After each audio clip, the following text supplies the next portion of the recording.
ദേശീയ തലത്തിൽ നിന്ന് ഇന്ന് പ്രതീക്ഷിക്കുന്ന ഏറ്റവും പ്രധാനപ്പെട്ട വാർത്ത സംഘർഷമുണ്ടായ ഉത്തർപ്രദേശിലെ സംബലിലേക്കുള്ള ലോക്സഭാ പ്രതിപക്ഷ നേതാവ് രാഹുൽ ഗാന്ധിയുടെ യാത്രയാണ്. രാഹുലിനൊപ്പം പ്രിയങ്ക ഗാന്ധിയും ഉണ്ടാകുമെന്നാണ് സൂചന. രാഹുലിന്റെ യാത്രയ്ക്ക് ജില്ലാ ഭരണകൂടം അനുമതി നൽകിയിട്ടില്ല. പുറത്തുനിന്ന് ആരും വരരുതെന്നും ഈ മാസം 10 വരെ വിലക്ക് തുടരുമെന്നും അധികൃതർ അറിയിച്ചിട്ടുണ്ട്. നിലവിലെ സാഹചര്യത്തിൽ രാഹുലിനെ തടയാനാണ് സാധ്യത. നേരത്തെ സമാജ്വാദി പാർട്ടി അധ്യക്ഷൻ അഖിലേഷ് യാദവിനുൾപ്പെടെ സ്ഥലം സന്ദർശിക്കാൻ കഴിഞ്ഞിരുന്നില്ല.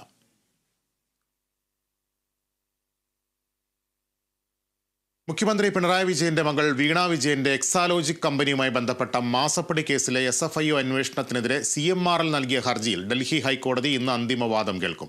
അന്വേഷണം അവസാന ഘട്ടത്തിലാണെന്ന് ഹർജിയിൽ സത്യവാങ്മൂലം സമർപ്പിച്ച SFIO അറിയിച്ചിരുന്നു.